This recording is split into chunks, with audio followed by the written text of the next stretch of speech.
Vai e arrisca. Por 5 mil reais você pode levar um problema para sua casa. Aqui você não leva problema. Sabe que eu não tinha visto esse holograma aqui, ó? Ué, não vai... ligou aí, ó. O famoso plásticozinho. Todo carro nosso tem um plásticozinho, né? Que bom. Tapetinho de borracha. Carro com 10 mil quilômetros.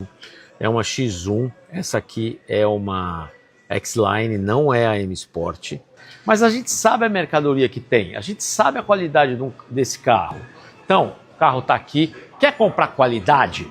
Está aqui o carro, vai comprar na Colorado. Quer comprar preço? Gente, na Web Motors tem um monte de carro com preço.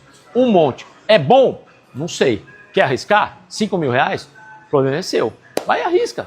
Por 5 mil reais você pode levar um problema para sua casa. Aqui você não leva problema.